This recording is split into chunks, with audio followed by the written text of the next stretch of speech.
کوئی چارہ نہیں دعا کے سوا، کوئی چارہ نہیں دعا کے سوا، کوئی سنتا نہیں خدا کے سوا بے شک۔ ناظرین السلام علیکم، میں احمد راحیل پاشا آپ تمام ناظرین کا پروگرام دعا اور دوا میں دلی خیر مقدم کرتا ہوں۔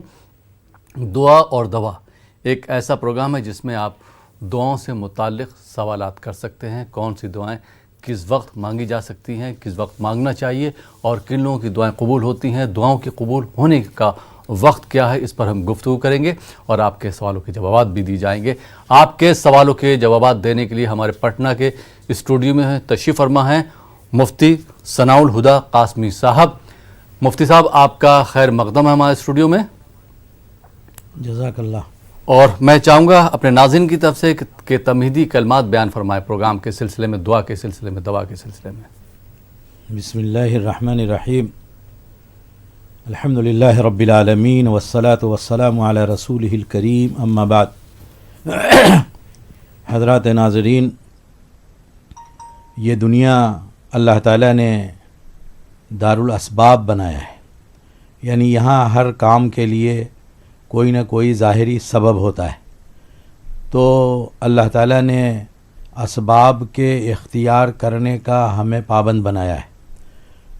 اسباب اختیار کرنے سے اللہ تعالیٰ کی نصرت بھی آتی ہے، اللہ کی مدد آتی ہے، اور جب اسباب اختیار کر لیے جائیں تو پھر اللہ تعالیٰ سے دعا کی جائے، اور ایسی دعا کی جائے جیسے اللہ تعالیٰ کے اسباب پر آپ کا بھروسہ نہیں ہے، اللہ تعالیٰ سے مانگنے پر بھروسہ ہے۔ اسی لیے ہر بیماری کے لیے اللہ کے رسول صلی اللہ علیہ وسلم نے فرمایا کہ دوا ہے، لکل داء دواء۔ اسی طریقے سے اگر گھر کا کوئی ماحول خراب ہے، کوئی پریشانی ہے، تو ظاہری اسباب کی تلاش کرنی چاہیے کہ ظاہری اسباب کیا ہیں جس کی وجہ سے ان حالات کا سامنا ہمیں کرنا پڑ رہا ہے۔ ظاہری اسباب کی تلاش کے بعد اسے دور کیا جائے اور اللہ تعالیٰ سے دعا کی جائے، اللہ تعالیٰ سے مانگا جائے۔ مانگنے کے لیے سب سے بہتر وقت جو ہے وہ آدھی رات کے بعد کا وقت ہے۔ اللہ تعالیٰ بہت سنتے ہیں، اللہ تعالیٰ ہر وقت سنتے ہیں، لیکن بعض اوقات کو اللہ تعالیٰ نے خاص کیا ہے دعاؤں کے سننے کے لیے۔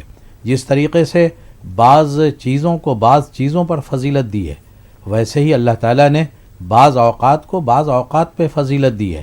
سارے دن اور سارے اوقات اللہ کے بنائے ہوئے ہیں، لیکن دعاؤں کی قبولیت کے لیے جمعہ کی نماز کے بعد، عصر کی نماز کے بعد، اسی طریقے سے مغرب کی اذان کے پہلے اور آدھی رات میں تہجد کے بعد کی جو دعائیں ہوتی ہیں، اللہ تعالیٰ اسے قبول کرتا ہے۔ اللہ تعالیٰ کو دعا بہت پسند ہے۔ اللہ تعالیٰ کے سامنے جتنا گر گرایا جائے، مانگا جائے، اللہ تعالیٰ ہی اسباب میں اثرات پیدا کرتے ہیں۔ یہ بات بھی ہمارے ذہن میں رہنی چاہیے۔ دوا بہت کھاتا ہے آدمی، کبھی اثر نہیں کرتی دوا، تو اللہ تعالیٰ سے مانگنے سے ان دواؤں میں اثرات پیدا ہوتے ہیں۔ تو دواؤں کے اثرات جو ہیں وہ اللہ تعالیٰ دعاؤں کے ذریعے اس میں پیدا ہو سکتا ہے، اور اگر اللہ تعالیٰ اثرات نہ پیدا کریں تو ظاہر ہے کہ دوا کتنی قیمتی ہو اور کتنے اچھے ڈاکٹر سے دکھایا گیا ہو، وہ فائدہ نہیں کرتی۔ اس لیے اسباب کے درجے میں دعاؤں کا بھی اہتمام کرنا چاہیے۔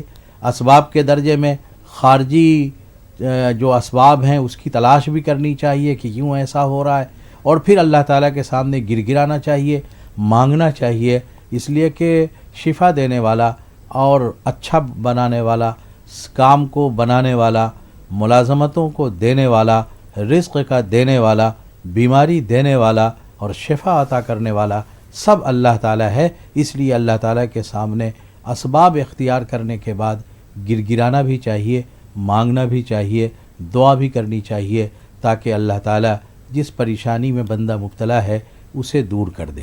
جزاک اللہ خیر۔ جی بہت بہت شکریہ مفتی صاحب تمہیدی کلمات کے لیے۔ آئیے ناظرین پروگرام کو آگے بڑھاتے ہیں اور شامل کرتے ہیں اس پروگرام کے پہلے کالر کو۔ جی السلام علیکم۔ وعلیکم السلام۔ جی محترم، کہاں سے بات کر رہے ہیں آپ؟ میں گجرات سے بات کر رہا ہوں، عبد القادر میرا نام ہے۔ جی عبد القادر صاحب سوال کیجیے اپنا۔ ہاں، میری امی ہے نا، اس کو وہم کی بیماری ہے۔ جی وہم کی بیماری کے لیے کون سا کیا پڑھنا چاہیے؟ ٹھیک، میری امی کو وہم کی بیماری ہے۔ جی جی سوال سمجھ گیا. بہت بہت شکریہ گجرات سے کال کرنے کے لیے. جی مفتی صاحب, کس طرح سے ان کی والدہ صاحبہ کو مشورہ دیں گے, کیا رہنمائی فرمائیں گے؟ کوئی مشورہ ہو, کوئی دعا ہو, یا وہ وظیفہ وغیرہ ہو, بتا دیں آپ. تعلق ہے جی. یہ ایک تو عمر کے تقاضے بھی ہوتے ہیں, آدمی کا دماغ کمزور ہوتا ہے, جی. اس کے اندر نسیان کی کیفیت پیدا ہوتی ہے, بھولنے کی کیفیت پیدا ہوتی ہے. اس کیفیت کی وجہ سے وہ وہم میں مبتلا ہو جاتا ہے. جی. تو سب سے پہلے تو اس بات کی تلاش کرنی چاہیے کہ کیا یہ عمر کی وجہ سے ہے, زیادتی عمر کی وجہ سے ہے, یا پھر دماغی کمزوری کی وجہ سے ہے. اگر دماغی کمزوری کی وجہ سے ہے تو دماغی کو مضبوط کرنے کے لیے جو دوائیں دستیاب ہیں انہیں ڈاکٹر کے مشورے سے استعمال کرانا چاہیے. اور بقیہ جہاں تک دعاؤں کا تعلق ہے, انہیں 11 بار فجر کی نماز کے بعد سبحانک لا علم لنا الا ما علمتنا انک انت العلیم الحکیم پڑھنا چاہیے. سبحانک لا علم لنا الا ما علمتنا انک انت العلیم الحکیم فجر کی نماز کے بعد 11 بار پابندی سے اس کا ورد کرنا چاہیے. انشاءاللہ وہم دور ہوگا انشاءاللہ. بہت بہت شکریہ مفتی صاحب. آئیے ناظرین ایک اور کالر کو شامل کرتے ہیں. جی السلام علیکم. السلام علیکم. وعلیکم السلام. السلام علیکم. وعلیکم السلام. جی ٹی وی کی آواز بند کر دیجئے. ہاں بند ہے. ہاں میں نے بولی السلام علیکم. ٹی وی کی آواز بند کر دیجئے, سوال بتائیے اپنا. ہاں دور سے لگی دور. میں نے بولی کھجلی ہے, کھجلی کا کیا علاج ہے ذرا بتا دو. کس کا؟ کھجلی کا. کی ذرا تکلیف ہے. ہاں کب سے ہے کھجلی کی شکایت آپ کو؟ دور ہو گئی, میں ٹی وی سے دور ہو گئی. ٹھیک. میں بولی چھوکری کو تکلیف ہے ذرا, اسے گھر کے اوپر گھر والوں کی. ٹھیک ہے, بہت بہت شکریہ کال کرنے کے لیے. جی جی سمجھ گیا آپ کا سوال. جی مفتی صاحب کس طرح سے رہنمائی فرمائیں گے؟ ان کی کھجلی کی شکایت ہے. ہاں کھجلی کی شکایت ہے تو ظاہر ہے کہ یہ مرض ہے, اور اس کے لیے اچھے ڈاکٹر سے اس کی تشخیص کروانی چاہیے. اور ظاہری طور پر ڈاکٹر جو پرہیز بتاوے اور جو طریقہ بتاوے اس کا اہتمام کرنا چاہیے.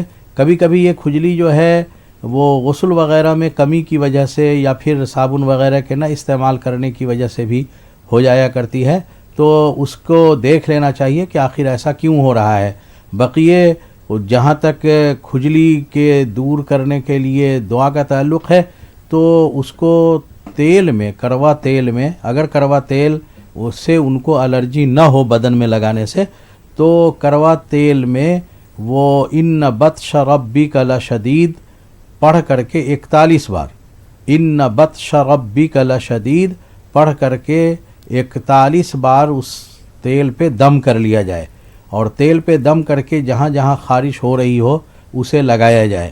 اور اگر کروا تیل سے یا سرسوں تیل سے الرجی ہے اور اس کی وجہ سے اور کھجلی میں اضافہ ہوتا ہے تو پھر ناریل تیل پہ اس کو پھونک کر کے رکھنا چاہیے, اور صبح شام اس کو پابندی سے لگانا چاہیے. کم سے کم 40 دن تو ضرور لگانا چاہیے, لیکن یہ دیکھ لینا چاہیے کہ کس تیل سے الرجی ہے. اگر کسی تیل سے الرجی ہے تو دوسرا تیل بدل دینا چاہیے. مثلا میں نے آپ کو بتایا کہ اگر سرسوں تیل سے الرجی ہے, کڑوا تیل سے الرجی ہے یا مکئی کے تیل سے الرجی ہے تو اسے ناریل تیل میں بدل دینا چاہیے. اگر ناریل تیل سے بھی الرجی ہے اور کڑوا تیل سے بھی الرجی ہے تو پھر جو مختلف قسم کے تیل آملہ وغیرہ کے آتے ہیں مارکیٹ میں دستیاب ہیں تو ان پر دم کر کے رکھنا چاہیے. دم کرنے کے لیے تیل پر دم کرنا چاہیے, لیکن اس کا خیال ضرور رکھنا چاہیے کہ جس تیل سے الرجی ہو اس پر دم نہ کیا جائے, دوسرے تیل کا انتخاب کیا جائے. انشاءاللہ اس سے فائدہ ہوگا انشاءاللہ. بہت بہت شکریہ مفتی صاحب. آئیے ناظرین ایک اور کالر کو شامل کرتے ہیں. جی السلام علیکم. وعلیکم السلام ورحمۃ اللہ وبرکاتہ. جی محترم کہاں سے بات کر رہے ہیں آپ؟ جمال الدین بمبئی سے بات کر رہا ہوں. جی جمال الدین صاحب سوال کیجئے. جی حضرت, غسل کرنے کے بعد میں اگر نماز پڑھنی ہو یا قرآن شریف پڑھنا ہو تو اس کے لیے وضو کرنا ضروری ہے کیا؟ دوسرا سوال یہ ہے کہ درود پاک کی فضیلت کیا ہے؟ اور تیسرا سوال یہ ہے کہ حضرت جمعہ کے دن کچھ لوگوں کو بہت سے لوگوں کو میں نے دیکھا ہے کہ 2 رکعت نماز فرض پڑھ کے وہ فوراً بھاگ لیتے ہیں, تو اس کے اوپر ذرا سی تھوڑی سی روشنی ڈال دیجیے کہ اس سے کیا نقصان ہے. لوگوں کے ذہن میں یہ بات کیوں نہیں بیٹھتی کہ پوری نماز پڑھ کے نکلے. جزاک اللہ. ٹھیک ہے, بہت بہت شکریہ ممبئی سے کال کرنے کے لیے. جی مفتی صاحب, بھائی نے 3 سوالات کیے ہیں, کیا جواب عنایت پہلا فرمائیں گے؟ سوال کیا کیا انہوں نے؟ پہلا سوال یہ ہے کہ غسل کرنے کے بعد کیا وضو کرنا ضروری ہوتا ہے؟ ہاں، غسل کرنے کے بعد وضو کرنا بالکل ضروری نہیں ہے، اس لیے کہ غسل کا جو سنت طریقہ ہے وہ یہ کہ وضو پہلے کیا جائے پھر اس کے بعد غسل کیا جائے، یعنی پہلے استنجا سے فراغت کی جائے پھر اس کے بعد وضو کیا جائے اور وضو کرنے کے بعد غسل کیا جائے، الا یہ کہ پاؤں نہ دھویا جائے اگر پانی وہاں پر جم رہا ہو، اور پانی اگر نہیں جم رہا ہے تو غسل میں پاؤں پہلے دھویا جا سکتا ہے، کوئی حرج نہیں ہے۔ تو اس طریقے سے وضو چونکہ غسل میں سنت طریقہ پہلے ہی کر لینے کا ہے، مان لیجئے کسی نے وضو نہیں کیا غسل کے پہلے تو بھی اس کا غسل کر لینا وضو کو کافی ہوگا، اس لیے کافی ہوگا کہ جن اعضاء کو وضو میں دھونا ضروری ہے وہ سارے اعضاء غسل میں دھل جاتے ہیں، اس لیے وہ کافی ہے اور اس کے لیے الگ سے غسل کرنا، وضو کرنا الگ سے ضروری نہیں ہے، یہ بات ذہن میں رکھنی چاہیے۔ بقیہ اگر کوئی کر لے تو ایسا بھی نہیں ہے کہ کوئی گناہ ہو جائے گا، اس کو کر لے تو ٹھیک ہے، لیکن اگر نہیں کرے گا تو غسل کے وضو سے ہی یا بغیر وضو کے بھی اگر اس نے غسل کیا ہے تو اس سے وہ نماز، قرآن کریم کی تلاوت وغیرہ کر سکتا ہے، اس میں کوئی حرج نہیں۔ جی، اور دوسرا سوال غالباً درود شریف کے فضائل کے بارے میں تھا۔ جی ہاں، جی ہاں، جی، درود شریف اللہ کے رسول صلی اللہ تعالی علیہ وسلم کی شفاعت کا سب سے بڑا ذریعہ ہے، ثواب تو بہت ملتا ہے پڑھنے سے، لیکن جہاں تک اصل معاملہ ہے کہ آدمی قیامت کے دن جنت کی طرف چلا جائے اپنے گناہوں کے باوجود، تو اللہ تعالیٰ کے یہاں جو شفاعت ہوگی وہ شفاعت درود جتنا پڑھے گا کثرت سے اتنا زیادہ وہ اس کا حقدار ہوگا۔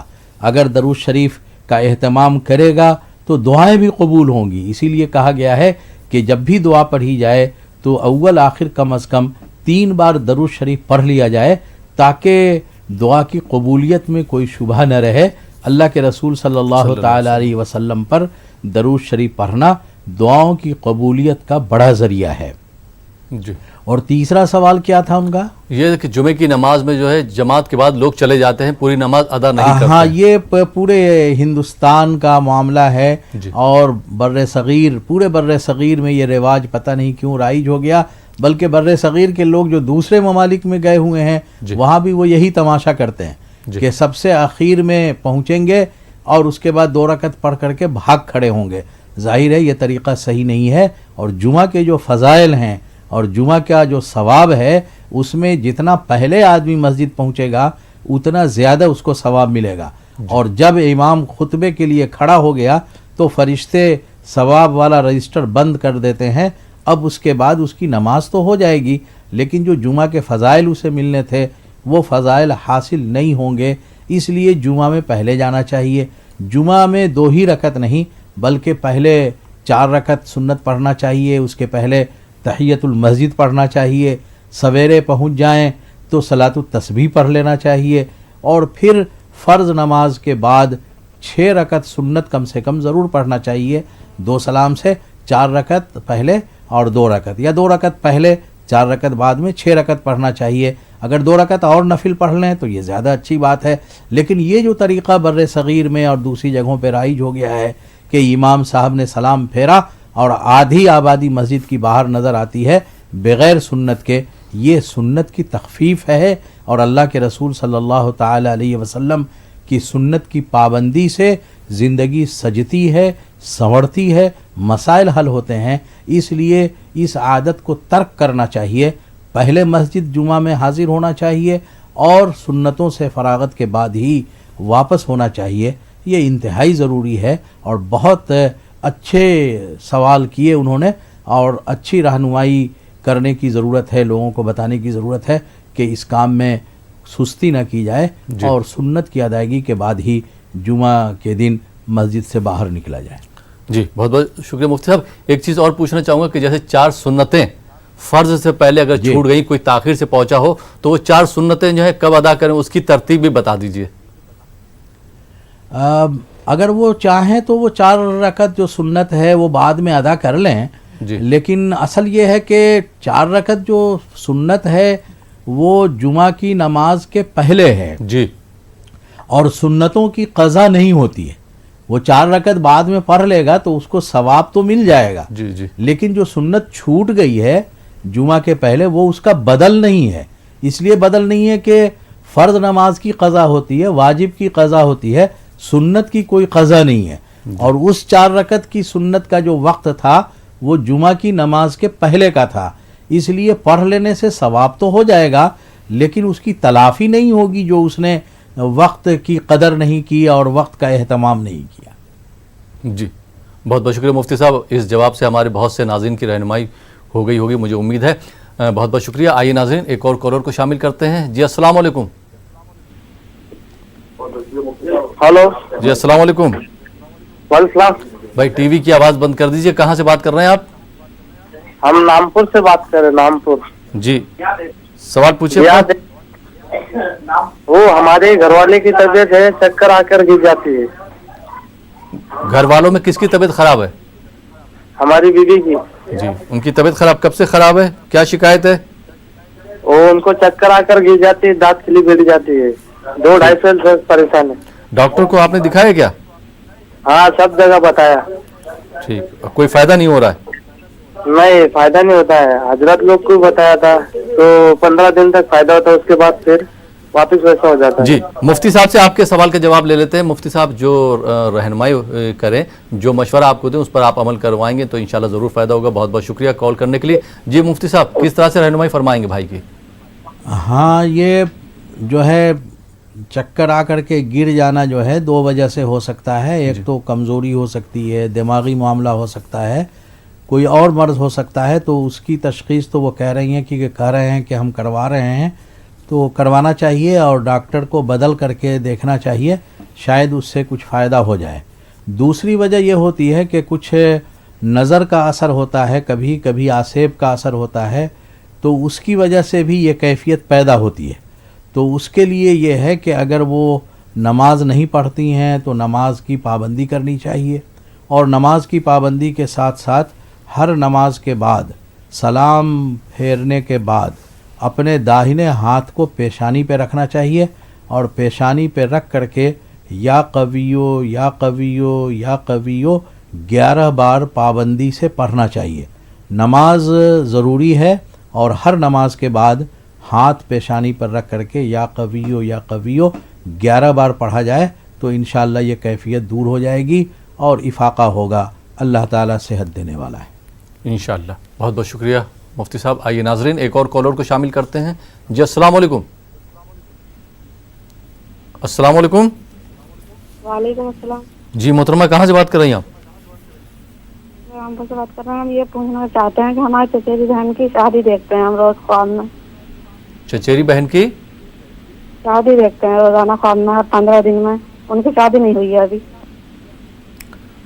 دعاؤں سے متعلق کوئی سوال ہے؟ کیونکہ یہ ہمارا خوابوں کی تعبیر سے متعلق سوال, یہ پروگرام نہیں ہے. دعاؤں سے متعلق کوئی آپ کا سوال ہو تو بتا دیں. جی ہماری امی چکر آن کے گر جاتی ہیں, اس کے لیے بتا دیجیے گا, اور ہمارے چہرے پہ دھبے ہیں, ڈارک اسپاٹ, اس کے لیے کوئی دعا بتا دیجیے گا. ٹھیک ہے, بہت بہت شکریہ. آئیے ناظرین ایک دوسرے کالر کو شامل کرتے ہیں. جی السلام علیکم. السلام علیکم. وعلیکم السلام. جی محترمہ آپ کہاں سے بات کر رہی ہیں؟ جی سوال پوچھیے اپنا. طبیعت بہت خراب ہوتی ہے, 2 دن ٹھیک ہوتی ہے, پھر دوسرے دن کے بعد اور بیمار ہو جاتی ہے. ٹھیک. جی بہت پریشانی ہے گھر پہ, اس کی طبیعت بہت خراب رہتی ہے. ٹھیک. ڈاکٹر کے پاس بھی لے جاتے ہیں, پھر فرق ہوتی ہے, پھر اور بیمار ہو جاتی ہے. جی ٹھیک ہے, بہت بہت شکریہ. سب کچھ دعا کر لیں. جی آپ کہاں سے بات کر رہی ہیں؟ کشمیر سے. اچھا ٹھیک ہے. جی مفتی صاحب کس طرح سے بہن کی رہنمائی فرمائیں گے؟ طبیعت خراب رہتی ہے, گھر میں پریشانی ہے, تو ٹھیک ہوتی ہے پھر خراب ہو جاتی ہے, پریشان ہے یہ. جی تو طبیعت کی خرابی کے اسباب تلاشنے چاہیے کہ آخر کیا مرض ہے اور کس وجہ سے یہ پریشانی ہوتی ہے.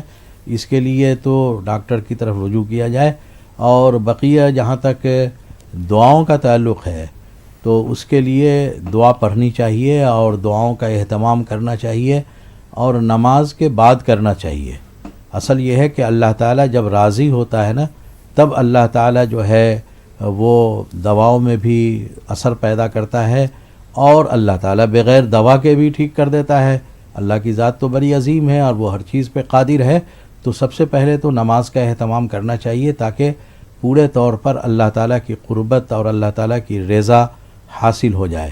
اور اس کے بعد ہر نماز کے بعد اللہم اشف شاف من کل داء، اللہم اشف شاف من کل داء 11 بار پانی پر دم کر کے پی لینا چاہیے. خود سے بھی دم کر لیں، دوسرا کوئی کر دے تو بھی ٹھیک ہے. دعا یاد کر لیں اللہم اشف شاف من کل داء. اس دعا کو 11 بار پانی پر دم کیا جائے. اپنے بھی نماز کے بعد پڑھ کر کے دم کر کے پی سکتی ہیں اور دوسرا کوئی جو ہے دم کر دے تو بھی کوئی حرج نہیں ہے. اور اس کا اہتمام کیا جائے اور 40 دن تک پابندی سے کیا جائے. جی بہت بہت شکریہ مفتی صاحب. آئیے ناظرین ایک اور کالر کو شامل کرتے ہیں. جی السلام علیکم. جی محترمہ کہاں سے بات کر رہی ہیں آپ؟ لکھنؤ سے. سوال پوچھیے اپنا.